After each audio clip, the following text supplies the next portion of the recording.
नमस्कार मित्रांनो, मी तुमचा मित्र वीरेंद्र मोहिते पाटील आणि तुमचं स्वागत आहे आपल्या मिस्ट्री टॉक्स या चॅनलवर. तर चला आजही खूप भयंकर अनुभव आहेत, ऐकूयात. नमस्कार मॅम. नमस्कार सर. काय तुमचं नाव? श्वेता सिंग.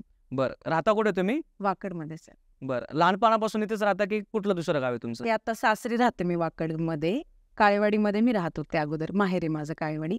बाय बर्थ तिथेच आहे. म्हणजे पुण्यातलेच तुम्ही? हो, पुण्यातले. बरं, कसे कसे काय काय अनुभव तुमच्या बरोबर घडले होते? सर ॲक्च्युली कसं आहे, हा अनुभव सांगण्यासाठी मी थोडंसं मागे जाईल. माझा जन्म 1998चा आहे. तेव्हा मी पिंपरीतील मिलिंदनगर या एरियात राहत होतो आणि थोडा स्लम एरिया होता. आम्ही राहायला थोडा चांगल्या एरियात होतो, पण आजूबाजूला सगळा स्लम एरिया असल्यामुळे माझा जन्म झाल्यानंतर वडिलांना वाटलं की आता आपण थोड्या महिन्यात दुसरीकडे जागा घेऊन शिफ्ट होऊयात. मुलीवर चांगले संस्कार घडतील त्या जागेवर. अशा हेतूने त्यांनी जागा शोधली आणि नातेवाईकांच्या जवळ म्हणून काळेवाडी फाटा या ठिकाणी पूर्वी सगळा तिथे बागायती आणि गाववाले असं वसाहत होती. त्या एरियामध्ये प्लॉटिंग नवीन चालू झाली होती. तिथे प्लॉट स्वस्त मिळत होते. 50,000 गुंठा अगदी ह्या किमतीमध्ये वडिलांनी तेव्हा तिथे प्लॉट घेतला. मग तो प्लॉट घेतल्यानंतर त्यांनी तिथे बांधकाम सुरू केलं. आता जेव्हा बांधकाम सुरू केलं तेव्हा तिथं अशी गोष्ट झाली की पप्पांना वाटलं की चला आता आपण व्यवस्थित आता इथे एरिया व्यवस्थित आहे, राहायला सुरुवात करूयात आपण. बांधकाम करताना त्यांनी थोडे कामगार घेतले आणि स्वनिरीक्षकानेच ते सगळं करायचे. तर बांधकाम करत असताना आपण 3 फूट अजून एक्स्ट्रा वगैरे असं खोदकाम करतो. तर आमच्या प्लॉटच्या बाहेर थोडंसं त्यांना पूर्ण एक हाडाचा सापळा दिसला. तर तेव्हा त्यांनी असा विचार केला की हा हाडांचा सापळा असा असू शकतो की हा शेतीचा भाग आहे आणि पूर्वी शेतामध्येच लोकांचं असं दहन वगैरे करायचे. तर असंच काहीतरी अंतिम क्रिया कुणाची तरी केलेली असेल. आता एवढ्या वर्षी इथं वसाहत नाही, काही नाही, त्यामुळे तो आपल्याला दिसला आहे. त्यामुळे त्यांनी काय केला, तो सापळा काढला आणि दुसऱ्या जागेमध्ये पुरून टाकला असंच, किंवा तो गेला असेल परत, तो पुरला दुसरीकडे कुठे गेला त्या बांधकामाच्या ह्याच्यामध्ये. ते झालं. मग त्यानंतर तिथे बांधकाम झालं, वास्तू उभं राहिली, वास्तुशांतीची पूजा वगैरे सगळं झालं, आम्ही राहिलो. आजपर्यंत आम्ही त्याच जागेवर राहतो. मग त्यानंतर आम्ही राहिल्यानंतर तिथे अजून वसाहत वाढली. आता तो भाग खूपच डेव्हलप झाला आहे. पण आता त्यानंतर तिथे आम्हाला त्रास, आमच्या घरात त्रास लहानपणापासूनच म्हणजे सुरू होतं. भांडणं असायची पौर्णिमेला, अमावस्येला. Joint family. मग आता आजोबा वयात आले, त्यांची डेथ झाली. आजीचं वय झालं, त्यांची डेथ झाली. दोघांचे वय झाले की त्यांची डेथ झाली. आम्ही असं नॉर्मल समजत होतो ह्या गोष्टींना की जॉईंट फॅमिली तर भांडणं होतात वगैरे. पण ह्या ज्या काळामध्ये काय झालं की जेव्हा माझी ग्रोथ झाली, मी घरातली फर्स्ट गर्ल चाइल्ड आहे. माझ्यानंतर 7 भावंड आहेत. आमच्या घरात आम्ही 12 लोक आहेत टोटल होतो तेव्हा, त्या टाईमला राहायला. आजी आजोबा, माझे वडील, वडिलांचा एक भाऊ, आत्याचे हजबंड, त्यानंतर वडिलांची वाईफ म्हणजे माझी मम्मी आणि चुलत्यांची वाईफ आणि त्यांची सगळी मुलं, आम्ही 7. म्हणजे पूर्ण जॉईंट फॅमिली? हो, पूर्ण जॉईंट फॅमिली. तर या 7 भावंडात मी पहिली मुलगी आणि 7वी 8वी ते 9वीच्या दरम्यान मला असं मेन्सुरेशन सायकल वगैरे सुरू झालं. मग त्या काळात मला असं त्रास व्हायला लागला की उलट्यांचा त्रास सुरू झाला. मग बहुतेक डॉक्टर असे सांगायचे की नाही, ह्या वयात आलं की असं त्रास होतो, थोडंसं काय बोलतात आपण त्याला की चेंजेस होतात मुलींमध्ये आणि त्यामुळे हा त्रास तुम्हाला होत असेल. मग आता हा त्रास सुरू झाला, पण आता थांबणार कसा, जरी काही त्याला रिझन असलं तरी. मग डॉक्टर करतोय, हे डॉक्टर ते डॉक्टर. 2-3 वर्ष उलट्यांचा त्रासच थांबेना. पोटदुखीचा त्रास व्हायचा, फार पोट धरून रडायचं, माझं पोट दुखते वगैरे, अशी लक्षणं सगळी सुरू झाली. मग आता 2-3 वर्षांनी काय झालं, मग ब्राह्मणांकडे हे वगैरे असं करायचे घरचे. मग असेच 3-4 वर्ष गेले. 10वी झाली माझी. 11वी नंतर की उलट्यांचा त्रास थांबत नाही म्हणून असं नेलं एका जणांकडे. मग त्यांनी सांगितलं की पुरणपोळीचा डब्बा घेऊन चालली होती. पहिलं मेन्सुरेशन सायकल होतं, शाळेत गेली पुरणपोळीचा डब्बा घेऊन आणि तिला त्रास झालेला आहे आणि ते जास्त कुठं नाही, तुमच्या घराच्या आसपासच असं सांगितलं. मग मम्मीने तरी पण इग्नोर केलं की काही नाही वगैरे असं. तर मग त्यानंतरचे जे हे किस्से आहेत ना, जे मी तुम्हाला सांगते, ते मला घरच्यांनी ह्या गोष्टीतून बाहेर आल्यानंतर सांगितलं. आणि जेव्हा त्यांनी ते असे हुबहूब सांगितले की ते चित्र माझ्या डोळ्यात पण उमटतंय की असं आहे म्हणून. काय कसे होते अनुभव असे होते की त्यानंतर मग ते असं त्याला असं वाटायला लागलं त्या आत्म्याला की माझं एवढं कळून पण हे लोक इग्नोर करतात, मला सॅटिस्फाय करत नाही, मला विचारत नाही, माझं काय ह्यांनी विचारायला पाहिजे की काय वगैरे. मग मी घरामध्ये खूप रागीट माझी वृत्ती होत चालली. आज ह्याला उद्या त्याला रूममधनं बाहेर न्यायचं, 2-2, 12-12 वाजेपर्यंत, 2-2 वाजेपर्यंत दुपारी झोपायचं, कधी उठायचं, मनमानी करायची, कुठेही फिरायचं असं. आणि आजारपण तर ते चाललंच होतं साईड बाय साईड. त्याला तर काहीच इलाजच होत नव्हता त्याला.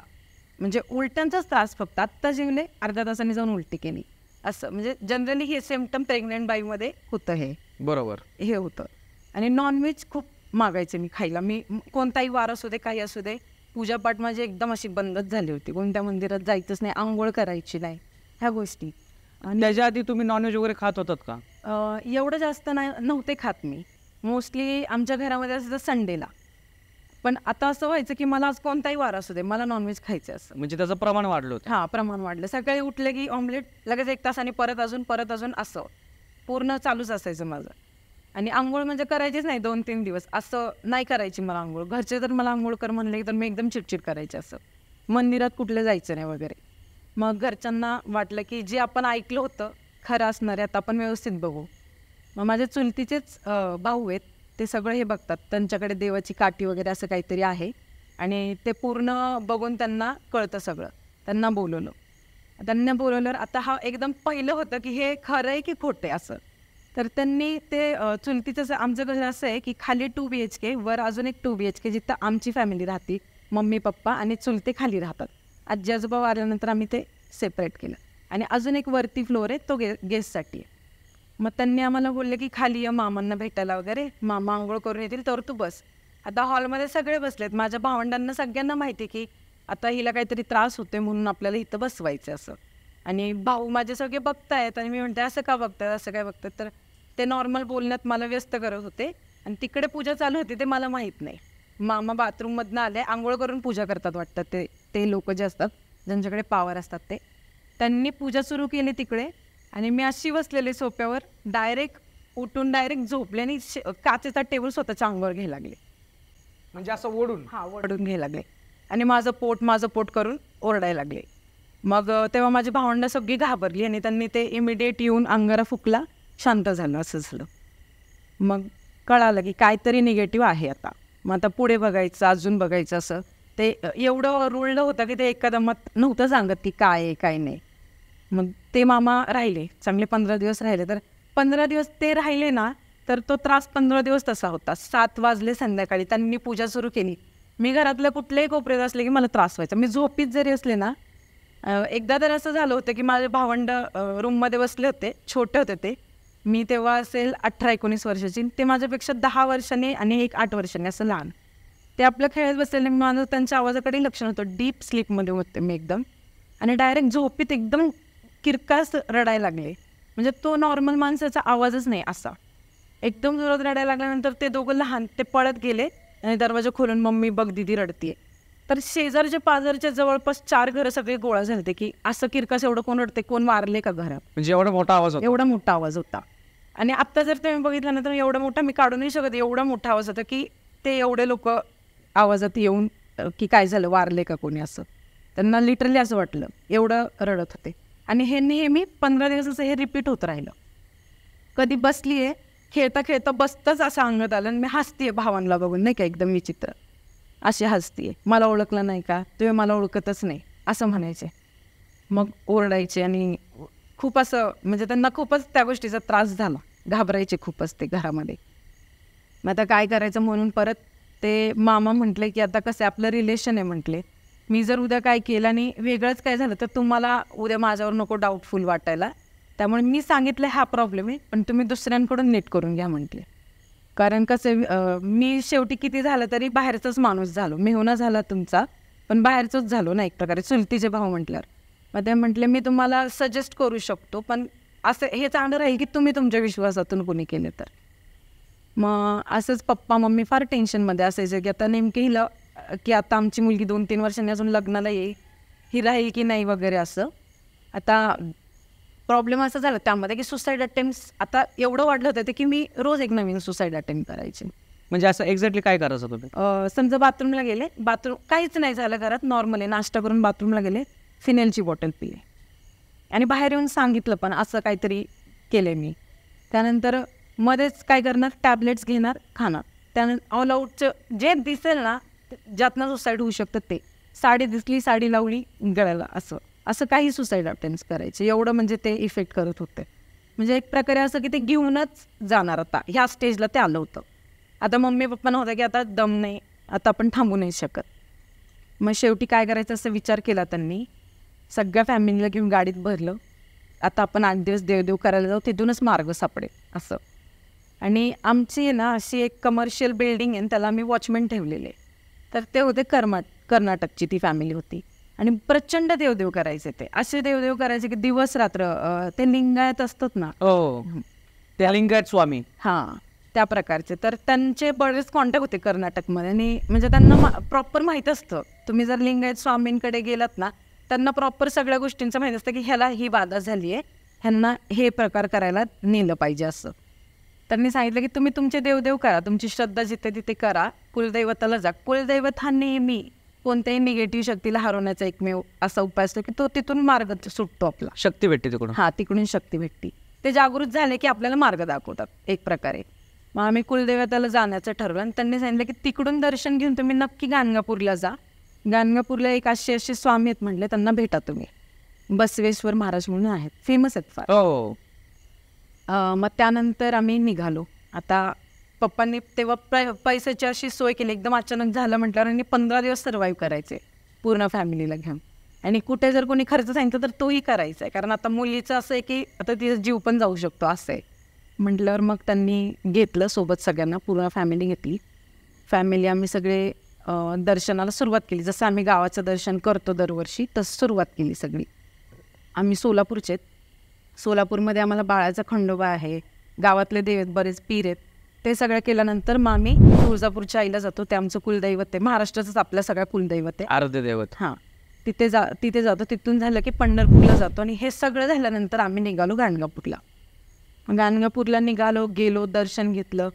तिथे काही त्रास झाला नाही, म्हणजे एरियाच्या बाहेर होते मी, त्यामुळे तेव्हा मला तिथे काहीच, ते एकदम व्यवस्थित होते मी 8 दिवस पूर्ण. म्हणजे वडिलांनी की आता बाहेर न्यू फ्रेश करून देवाच्या सानिध्यात राहायचं आता, असं त्यांनी डिसाईड केलं.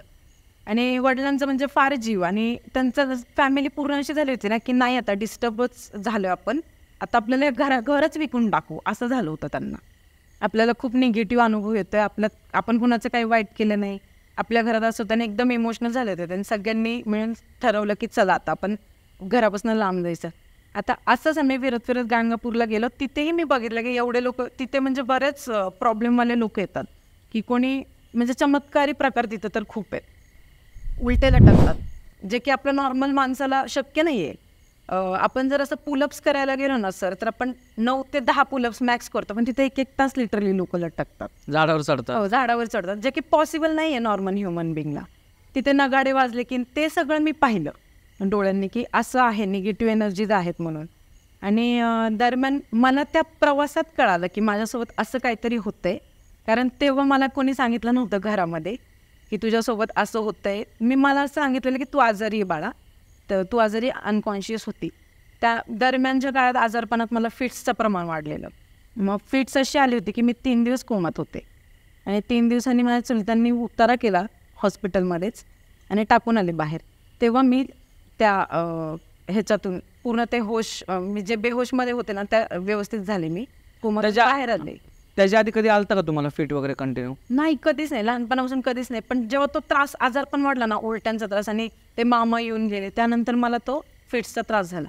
म्हणजे त्यांनी कसं ना, आता मी ओपनच झालं तर मी फार त्रास देणार आता असं केलं, म्हणजे मला चॅलेंज करून दाखवा असं त्या शक्तीने केलं माझ्या फॅमिलीसोबत. मग पुढे काय झालं गाणगापूरच्या? पुढे गाणगापूरला गेलो, तिथे दर्शन केलं आणि आमचा मार्ग एकदम सुटल्यासारखाच जमा झाला आमचं. म्हणजे आम्ही 90% पोहोचलो होतो ह्यातनं बाहेर यायच्या. त्या बसवेश्वर महाराजांच्या आम्ही आश्रमात गेलो. एकदम सुंदर आश्रम होता, असा एकदम दगडांनी कोरलेला वगैरे, आणि शिवलिंग होतं तिथे एक. ते शिवलिंग असं आत आहे, खड्ड्यामध्ये त्यांनी केलेले गाभाऱ्यात असं. मग ते दर्शन वगैरे घेतलं, त्यांनी पाहिलं सगळं. म्हटलं मी स्वतः घरी येणार, घरातनं तो प्रॉब्लेम लांब करणार, कारण हिथून तो सॉल्व नाही होणार. पण आता हिला मी तावीज देणार म्हटलं. ते आजही माझ्या हातात आहे सर, आता त्याला 8 वर्ष झालेली, ते अजूनही माझ्या हातात आहे. कायम मला ते सांगितलं की तुम्ही कॅरी करायचं ते संरक्षण टाईप. हां, संरक्षण. कारण तुम्ही जर त्या एरियात राहणार आहे, तिथं राहणार, तर ते पुढे कधी अटॅक होऊ शकतो. आमच्या घरात सगळ्यांना ते आहे आणि आम्हाला सुरक्षित करून त्यांनी पाठवलं. आता त्यांना सुरक्षा करायची होती वास्तूची. मग ते बोलले तुम्ही जा पुढे, मी तुमच्या मागून येतो बोलले. 15-1 दिवसात मी यायचं प्लॅन करतो तिकडे. ते महाराज इतके मनाने चांगले होते, त्यांनी निःशुल्क म्हणजे हे सगळं आमच्यासाठी केलं, एवढा लांबून प्रवास वगैरे. म्हणजे खरंच त्यांना जाणवलं की प्रॉब्लेम असा आहे की जीवावर बेतणार आहे काहीतरी. मग ते तिकडून निघाले आणि आमच्या मागोमाग मग ते 15-20 दिवसांनी पोहोचले. मग आज ते आल्यानंतर आम्हाला सांगितलं होतं की मी येण्याच्या अगोदर सगळा पसारा वगैरे काढा घरातून. आपण दसरा काढतो ना त्या प्रकारे घर धुवून काढा, सगळं गोमूत्र वगैरे शिंपडून घ्या, पूजापाठ करा. मग ते आल्यानंतर ते बसले. त्यांनी वडिलांना सांगितलं. पहिले त्यांनी घरात पूर्ण सगळीकडे फेरं मारलं. एक पाणी होतं त्यांच्याकडे त्यांचं पूजा केलेलं, ते त्यांनी सगळ्या घरात शिंपडलं. बरोबर ते मी सांगितले ना ज्या कोपऱ्यात हाडांचा सापळा सापडलेला, घराच्या त्या कोपऱ्यात गेलं की त्यांनी असं केलं, असं म्हणजे ते तप करत चालले ना, तिथं जाऊन ते डिस्टर्ब झाले सपशेल. आणि मग ते तिथं बसून त्यांनी सांगितलं आम्हाला घरामध्ये की तुम्ही जी जागा बांधली तेव्हा तुम्हाला इथे काही सापडलेलं का? मग माझे पप्पा बोलले हो, एक म्हणजे होता एक सापळा, तो मी लांब टाकून दिला, तो कशात गेला पण असेल किंवा खड्ड्यात मी पुरला, मला आठवत नाही म्हणलं तर एवढ्या वर्षापूर्वीचं, पण त्या जागेत होता तो मला दिसलेला आणि पूर्ण होता, असं एकही हाडमीच नव्हतं. असं म्हटलं की ते एक प्रेग्नंट बाई होती आणि म्हणजे तिला असं कोणीतरी मारून तिथं पुरून गेलेले. असं तो खूप वर्षापूर्वीचा किस्सा आहे जो, आणि तुम्ही गेले आणि तुम्ही डायरेक्ट तिथंच घर बांधलं, डिस्टर्ब केलं त्याला. हां, डिस्टर्ब केलं. आणि ज्याची ती जागा होती ना त्याला पण माहीत नव्हतं त्याच्या जागेत असं काहीतरी पुरलं गेले. त्यानंतर तिथे पुढे काहीच झालं नाही, तुम्हीच गेले तिथं असं. आणि तुमच्यानंतर पण हा त्रास पुढे पण खूप जणांना होऊ शकतो, तुम्हालाही होऊ शकतो. आणि आता तिचं अस्तित्व एवढं लॉंग टाईम आहे ना की आपण फक्त तिला तिथून हटवू शकतो तुमच्या त्रासापासून, पण ते कुठे ना कुठे राहणार, मुक्त नाही होणार, ते असंच राहणार. कारण प्रेग्नेंट बाईचं जे असतं ना राहिलेला आत्मा, तो एवढ्या लवकर मुक्त होत नाही म्हटले, आपण नाही करू शकत नाही आपण ते. मग पप्पा बोलले, तेव्हा पप्पांनी सांगितलं की मला स्वप्नात यायची ती बाई, आणि बरेचदा मला असं भास झाला की मी झोपलोय आणि शेजारी थांबली आहे बाई आणि मी पाहिले तिला. बोलले मी असं चेहरा पण आता बघितलं तर सांगेल हीच ती बाई मी स्वप्नात पाहिलं आहे असं. तेव्हा पप्पाने सांगितलं की मी तो सापळा काढला, मी तर राहायला आल्यानंतर मला असं स्वप्न पडतात, मला आठवण ती दाखवते की माझं इथं अस्तित्व आहे. म्हणजे आमच्या ज्यांनी हात लावला होता ना त्यांना हे भास व्हायचे, पण ते पुरुष असल्यामुळे रोज देवपूजा करत असल्यामुळे त्यांच्यामध्ये नाही राहिलं ते. वडिलांच्या गळ्यात रुद्राक्षाची माळ आहे त्यामुळे त्यांना लागलं नाही, फक्त ते स्वप्नात दिसायचं वगैरे. ते जेव्हा काढून ठेवायचे, झोपताना काढून ठेवतात रुद्राक्षाची माळ, तेव्हा ते बेडच्या जवळ येऊन थांबायची. ती त्यांचीच बेडरूम आणि मागे वडिलांची. बरं, काय केलं मग त्या बाबांनी नंतर? त्यांनी ना सर आमच्या घरामध्ये बांधणी वगैरे बांधली, सगळ्या घरामध्ये पाणी शिंपडलं, पूजा केली घरामध्ये आणि सांगितलं की इथून पुढे तिचा प्रवास तुमच्या वास्तूत होणार नाही. आणि एक गोष्ट आहे ती आमच्या घराच्या कोपऱ्यात गाडली की आता होणार नाही घरात. बरं, मग आता तुम्हाला किंवा तुमच्या घरच्यांना आता काय त्रास वगैरे होतो का? तसं थोडा होतो सर बाहेर गेलं की, पण आम्ही जे प्रोटेक्शनसाठी सगळ्या गोष्टी, आणि त्यांनी एक उपाय अजून सांगितला की तुम्ही जेव्हा घरामध्ये ना हर 15 दिवसांनी एक कवळ म्हणतो ना आपण, ते भोपळा, तो बांधायचा घराच्या एंट्रीच्या दरवाजात. म्हणजे ती जर बाहेरून आली तर ते त्या भोपळ्याच्या खालून तुमचं डोकं गेलं की ते क्लिअर होऊन जाईल. घरात तर ते येणारच नाही, पण कोणतीही निगेटिव्हिटी तुमच्यासोबत येणार नाही घरात असं. मग आता त्याच बाईचं नंतर काय झालं सर, हे आमच्या घरात तर थांबलं. आता नंतर आमच्या मागे एक मुलगी होती, माझ्यानंतर एक्झॅक्ट 2 वर्षांनी मला सोडलं, त्यानंतर एक्झॅक्ट 2 वर्षांनी असं झालं, त्या मुलीला फर्स्ट मेन्स्ट्रुएशन सायकल होती आणि पुरणपोळीचाच डब्बा घेऊन ती चालली होती एका घरातून शेजारच्यांना द्यायला, आणि तिला पण असंच त्रास दिला. मग पण त्यांच्या घरात पूजापाठ एवढा होता की महिनाभरात त्यांना कळालं, आणि मग त्यांनी पूजा वगैरे करून त्या महिनाभरात तिचं सेम सांगितलं. ते ज्या ब्राह्मणाकडे गेलते ना त्यांना सांगितलं प्रेग्नंट बाईची आत्मा आहे, ज्या कोपऱ्यात आहे तिथून ही पुरणपोळीचा डब्यात घेऊन चाललेली. म्हणजे आमचं घर आहे त्याच्या शेजारी फक्त 1-2 घरांच्या मधला गॅप असतो ना, त्या गॅपमधून त्या गेल्या, त्याच्यावरूनच ती मुलगी गेली पुरणपोळीचा डब्बा घेऊन. तिला त्रास झाला, मग 1 महिना ती आजारी होती. मग तिला तिच्याही घरच्या डॉक्टरांना असं सांगितलं की नाही, चेंज होतात मुलींमध्ये त्यामुळे होत असेल. पण तिच्या मम्मीला कळालं, ते पण लिंगायतच होते त्यामुळे त्यांना कळालं. मग कळाल्यानंतर त्यांनी लगेच उपाय केला आणि ते त्यांच्या मागून गेलं. आत्ता पण आम्हाला ऐकायला भेटतं हे आजारी पडलं, ते आजारी. आम्हाला कळतं की ह्यांना हा त्रास सेम होतोय, कारण म्हणजे आमच्यासारखंच होतंय, तेच आहे. ज्याला विश्वास आहे त्याला सांगतो, ज्याचा विश्वास नाही मग ते पुढे जाऊन अनुभव घेऊन कळतं त्यांना असं. बरोबर ना, तुमच्यासोबत ज्या गोष्टी घडल्यात त्याच सेम रिपीट होत असेल तुम्हाला लगेच आयडिया येईल. हो, लगेच कळतं. लहान मुलांना वगैरे पण त्रास होतो, खेळवते लहान मुलांना, रडवते असं. कारण ती प्रेग्नेंट असल्यामुळे तिला लहान मुलांमध्ये पण रुची आहे तेवढी, अट्रॅक्शन. हा अट्रॅक्शन आहे. तर लहान मुलं जे त्या एरियात राहतात ना त्यांना थोडासा आजारपणाचा त्रास होतो. आता ते जे कवळ त्यांनी बांधायला लावले ना आमच्या घरात, तुम्ही आहे ना कधीही येऊन पहा. आम्ही लावलं ना की 8 दिवस 4 दिवसातच ते कवळ पूर्ण झिरोच होऊन जात आहे. एवढा कवळ एवढंसच होऊन जातं तो, म्हणजे तेवढं एनर्जी ते पकडतं. त्या एरियामध्ये तुम्ही जेवढे पण घरं बघचाल ना त्या घरामध्ये कवळ लावलेले आहेत ना ते असेच सडून किंवा पूर्ण झिरोच होऊन जातात 8 दिवसात. ते बदलूनच म्हणजे आहे तिथे अजून पण वास, पण आमच्या घरात त्रास होत नाही. आमच्या घरातलं सगळ्यांना प्रोटेक्शन आहे. आता सगळं व्यवस्थित आहेत ना? हां, आता व्यवस्थित आहे. बरं, तरी होते सगळे तुमचे अनुभव. हो. तर मित्रांनो, हे होते श्वेताताईंचे अनुभव. जर तुम्ही नवीन जागा कुठली घेत असाल तर तुमच्या आजूबाजूला किंवा ह्या गोष्टींचं ज्यांना नॉलेज आहे त्या लोकांना तुम्ही तिकडे घेऊन जावा. विश्वास नसेल तरी पण थोडासा विश्वास ठेवा. आज ताईंचा थोडक्यात जीव जाता जाता वाचला. त्यांच्या घरच्यांनी जर ही गोष्ट सिरियसली नसती घेतली तर खूप मोठे प्रॉब्लेम झाले असते आणि हा अनर्थ झाला असता. तर हा व्हिडिओ कसा वाटला नक्की आम्हाला तुम्ही कमेंट करून सांगा. आणि गुगल फॉर्मची लिंक टाकलेली आहे. कुणाला जर ताईंसारखेच अनुभव शेअर करायचे असतील तर नक्की आम्हाला तुम्ही कनेक्ट व्हा. तर चला आता आज इकडंच थांबूयात. धन्यवाद. जय हिंद, जय महाराष्ट्र.